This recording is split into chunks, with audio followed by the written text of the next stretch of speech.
नमस्कार मेरे प्रिय साथी मित्रों, जैसा कि आप लोगों को पता है कि कल सीएम ने बैठक बुलाई और बैठक में ये निर्णय लिया गया है कि जल्दी जल्दी जितने भी पद खाली है उसका अधियाचन जल्दी जल्दी भेजा जाए। साथियों आइए देखते हैं, आज की पहली खबर में यही है। साथियों, सभी विभागों में खाली पदों का शीघ्र भेजे भर्ती प्रस्ताव। सीएम ने भर्ती बोर्ड आयोग के अध्यक्षों को दिए निर्देश। मुख्यमंत्री योगी आदित्यनाथ ने सोमवार को विभिन्न पदों पर भर्ती प्रक्रियाओं के संबंध में सभी आयोग के अध्यक्षों के साथ बैठक की है। मुख्यमंत्री ने निर्देश दिया कि सभी विभागों में खाली पदों का भर्ती प्रस्ताव यानी अधियाचन जल्दी से आयोग को भेजा जाए। आयोग इससे जुड़ी सभी भर्ती प्रक्रिया तुरंत शुरू करे।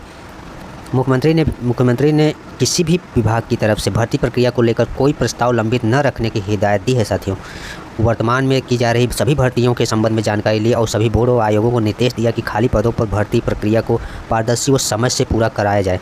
इन्होंने एग्जाम्पल दिया है, यूपी पुलिस भर्ती के अध्यक्ष ने हाल में आयोजित पुलिस भर्ती प्रक्रिया और संचालन के बारे में मुख्यमंत्री को जानकारी दी।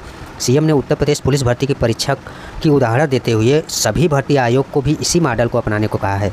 जिस प्रकार यूपी पुलिस का पेपर सकुशल संपन्न हुआ, उसी प्रकार सभी विभागों को इसी तरह से परीक्षा आयोजित करने के निर्देश दिए हैं। आयोग के अध्यक्ष, मुख्य सचिव और पुलिस महानिदेशक के साथ बैठक करें और परीक्षा में आर्टिफिशियल इंटेलिजेंस सीसीटीवी का प्रयोग करें, अफवाहों पर रोकने पर ध्यान दें। साथियों, इस तरह की उन्होंने बात रखी है। साथियों, आगे देखते हैं। सीएम ने कहा कि चिकित्सा व तकनीकी विभागों में स्थानीय स्तर पर बोर्ड गठित करके जल्द भर्ती की जाए। सभी भर्ती प्रक्रियाओं में आरक्षण के नियमों का पालन कर हर हाल में सुनिश्चित हो। उन्होंने कहा कि प्रदेश में ई अधियाचन पोर्टल की व्यवस्था की जाए। बहुत अच्छी बात है साथियों, ई अधियाचन पोर्टल व्यवस्था हो जाएगी तो सब बहुत जल्दी प्रक्रियाएँ होंगी। सभी विभाग इसका प्रयोग कर अपना भर्ती प्रस्ताव भेजें। इन विभागों में नियुक्ति की जानी है, जिन विभागों में नियुक्ति की जानी है वहाँ से तत्काल अधियाचन आयोग को भेजकर नियुक्ति प्रक्रिया को कराया जाए। उन्होंने कहा कि ट्रांसपोर्ट एजेंसी परीक्षा केंद्रों के चयन की प्रक्रिया में सावधानी बरते, गोपनीयता सुनिश्चित की जाए। अधिकृत एजेंसी के साथ चयन बोर्ड व आयोग को एएमयू भी करें। आयोग बोर्ड को एएमओयू भी करें। बैठक में उत्तर प्रदेश लोक सेवा आयोग के अध्यक्ष, उत्तर प्रदेश अधीनस्थ चयन आयोग के अध्यक्ष, उत्तर प्रदेश शिक्षा सेवा चयन आयोग के अध्यक्ष, विद्युत सेवा चयन आयोग के अध्यक्ष, उत्तर प्रदेश पुलिस भर्ती बोर्ड के अध्यक्ष आदि पदाधिकारी उपस्थित रहे। साथियों, सभी बोर्ड व आयोग बनाए क्वेश्चन बैंक, ये भी निर्देश दिया। सीएम ने कहा सभी बोर्ड व आयोग से कहा कि सभी भर्ती प्रक्रियाओं को समय से पूरा करने के लिए क्वेश्चन बैंक तैयार करें। उन्होंने निर्देश दिया कि किसी भी प्राइवेट संस्था को परीक्षा केंद्र न बनाया जाए, केवल राजकीय व सहायता प्राप्त विद्यालयों को ही परीक्षा केंद्र बनाया जाए। साथियों, केवल सरकारी संस्थाओं को ही इन्होंने जोर दिया है कि सेंटर बनाया जाए और परीक्षा केंद्र का चयन जिला अधिकारी और जिला विद्यालय निरीक्षक के निर्देशन में ही किया जाए। साथियों, अधिकारियों ने बताया कि यहाँ पर 50,000 वैकेंसी की भर्ती जल्दी से पूरा करने की भी बात अधिकारियों ने बताया कि 50,000 पदों पर जल्द भर्ती प्रक्रिया पूरी की जाए। इसलिए साथियों, सभी विभागों में अधियाचन तेज़ी से आएगी। साथियों, वैकेंसी आप लोगों को देखने को मिलेगा। आगे देखते हैं खबर। साथियों, 2 दिन परीक्षा हुई तो परिणाम को प्रभावित करेगा मानकीकरण। ये उत्तर प्रदेश पीसीएस से संबंधित है। साथियों, अभ्यर्थियों ने सवाल उठाए, जब शासन ने दी है छूट तो एक दिन में क्यों नहीं हो पा रही है पीसीएस परीक्षा। पीसीएस 2024 की प्रारंभिक परीक्षा 27 अक्टूबर को प्रस्तावित है। उत्तर प्रदेश लोक सेवा की पर्याप्त संख्या में केंद्रों की व्यवस्था न होने की वजह से इन्होंने 26-27 अक्टूबर कराने की तैयारी में अभ्यर्थियों का विरोध कर रहे हैं कि उनका कहना है कि 2 दिन का परीक्षा कराने पर मानकीकरण या नॉर्मलाइजेशन परीक्षा परिणाम को प्रभावित करेगा। इस मसले पर अभ्यर्थियों ने सोमवार को जिला प्रशासन के माध्यम से सीएम को ज्ञापन प्रेषित किया है। साथ ही आयोग में भी ज्ञापन देकर अपनी समस्या बताई है। फिर अभ्यर्थियों ने सवाल उठाया, जब शासन की ओर से की जा रही नई भर्ती परीक्षाओं से संबंधित नई गाइडलाइन में पीसीएस प्रारंभिक परीक्षा एक दिन में कराए जाने के लिए यूपीपीएससी को विशेष छूट दी गई है, तो आयोग पूर्व की भांति एक ही दिन में प्रारंभिक परीक्षा क्यों नहीं करा रहा है। वहीं आयोग के सचिव की ओर से पूर्व में सभी जिलाधिकारियों को पत्र लिखकर बताया जा चुका है कि पर्याप्त संख्या में केंद्रों की व्यवस्था न हो पाने के कारण आयोग ने पीसीएस प्रारंभिक परीक्षा 2 दिन में कराने का विकल्प भी रखा है। अभी ये निश्चित नहीं है, लेकिन ये ऑप्शन रखा है। इसी वजह से आयोग ने जिलाधिकारियों से 27 अक्टूबर परीक्षा के प्रस्तावित केंद्रों की लिस्ट 26 अक्टूबर के लिए भी मांग ली है। अगर पर्याप्त संख्या में केंद्रों की व्यवस्था नहीं हो पाती है तो 27 अक्टूबर के लिए केंद्र प्रस्तावित किए हैं, उन्हीं केंद्रों में 26 अक्टूबर को भी परीक्षा करा ली जाएगी।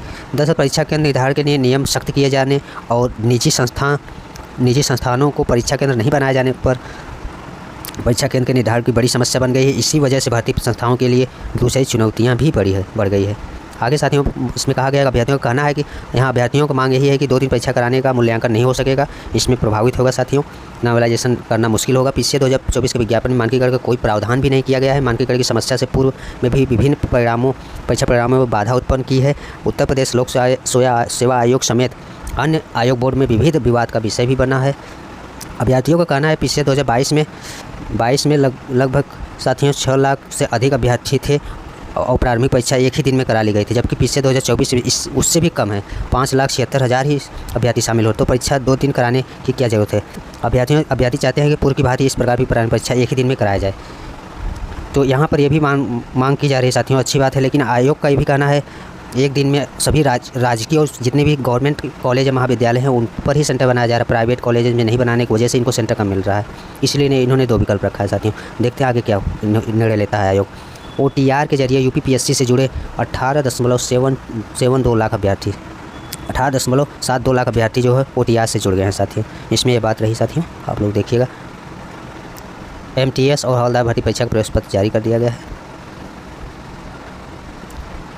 ये भी अच्छी बात है, खुशखबरी है आप सबके लिए साथियों। नए आयोग के परीक्षा नियंत्रक बन गए हैं साथियों, देवेंद्र प्रताप सिंह बने हैं।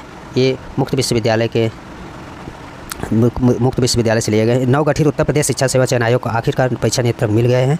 उत्तर प्रदेश राजर्षि टंडन मुक्त विश्वविद्यालय के परीक्षा नियंत्रक देवेंद्र प्रताप सिंह को प्रतिनियुक्त कर 3 साल के लिए नए आयोग का परीक्षा नियंत्रक बनाया गया है।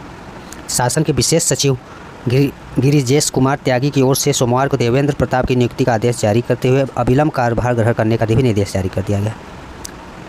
नए आयोग के गठन के साल भर बाद 1 सितंबर को गोरखपुर विश्वविद्यालय के कीर्ति पांडे को अध्यक्ष बनाया। 21 अगस्त 2023 को नए आयोग के अधिनियम कैबिनेट के पास होने के बाद उसके बाद 13 नवंबर 2023 को नियमावली को मंजूरी मिली और 15 मार्च को आयोग में 12 सदस्यों की नियुक्ति की गई और 18 जुलाई को सचिव ने कार्यभार ग्रहण किया और उप सचिव के लिए 4 सृजित पदों में से केवल 1 पर कार्यवाहक उप सचिव कार्यरत है। समयबद्ध तरीके से परीक्षाएं आयोजित करने के लिए नए आयोग में परीक्षा नियंत्रक का पद सृजित किया गया है। परीक्षा केंद्रों, केंद्र अधीक्षकों तथा कक्ष निरीक्षकों की व्यवस्था, परीक्षार्थियों का क्रमांक आवंटन एवं प्रवेश पत्र की व्यवस्था, आवेदन पत्र आमंत्रित करने के लिए विज्ञापन के प्रक्रम में अभ्यर्थियों का पैनल अग्रसारित करने तक पदों की विभिन्न श्रेणियों के लिए अभ्यर्थियों के चयन की कार्यवाही, आवेदन पत्रों के समुचित समय से समीक्षा की जिम्मेदारी परीक्षा नियंत्रक का है साथियों। ये रहा साथियों, यहाँ विज्ञापन पदों पर कराना होगा चुनौती है साथियों। नए आयोग के नवनियुक्त अध्यक्ष के सामने पूर्व से विज्ञापित 2 भर्तियों की लिखित परीक्षा समय से कराना बड़ी चुनौती होगी। प्राप्त महाविद्यालय में असिस्टेंट प्रोफेसर के 1017 पद के चयन 31 अगस्त 2022 तक आवेदन लिए गए थे। इसके लिए आवेदन करने वाले 1 लाख अभ्यर्थियों की परीक्षा करानी है, जिसमें 4,512 एडेड स्कूल में TGT के 3,539 और PGT के 624 कुल 4163 पदों पर भर्ती के लिए 16 जुलाई 2022 के आवेदन मांगे गए थे। इसकी परीक्षा भी करानी बड़ी चुनौती होगी साथियों।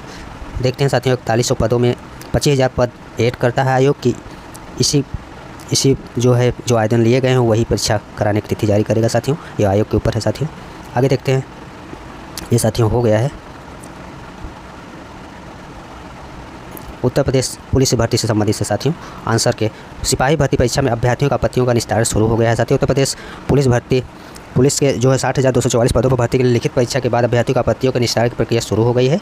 विषय विशेषज्ञों द्वारा आपत्तियों का स्क्रीनिंग कराई जा रही है। अगले माह पुलिस भर्ती प्रोन्नति बोर्ड कट-ऑफ अंक जारी कर सकता है। सूत्रों का कहना है कि अभ्यर्थियों ने कुछ प्रश्नों के उत्तर के 2 विकल्प सही होने के प्रश्न पत्र विषय विशेष के अधिक प्रश्न होने व ऐसी अन्य आपत्तियाँ दर्ज कराई है। भर्ती बोर्ड ने 23, 24, 25, 30, 31 को लिखित परीक्षा कराई थी। 10 पालियों प्रश्न पत्र उत्तर कुंजी बोर्ड की वेबसाइट पर उपलब्ध कराई गई और 19 सितंबर तक आपत्ति मांगी गई थी। आपत्तियों की अलग अलग श्रेणियों में विभाजित कर उनका निस्तारण कराया जा रहा है। माह के अंत तक पूरे कराए जाने का लक्ष्य रखा गया है। इसके बाद कट-ऑफ जारी कर दिए जाएंगे। अभ्यर्थियों को अभिलेख की जाँच और शारीरिक मानक परीक्षण की प्रक्रिया शुरू करने की भी तैयारी है। इसके लिए अलग अलग एजेंसियों का सहयोग लिया जा रहा है। सिपाही भर्ती की परीक्षा अगले 18 व 19 फरवरी की 4 पालियों में हुई थी। पेपर लीक की वजह से आप लोग जानते हैं साथियों। ये रहा साथियों, बहुत जल्द से जल्द आप लोगों का फाइनल आंसर के भी जारी हो जाएगा, उसके बाद परिणाम आएगा। धन्यवाद साथियों, ये रहा आज की महत्वपूर्ण खबर।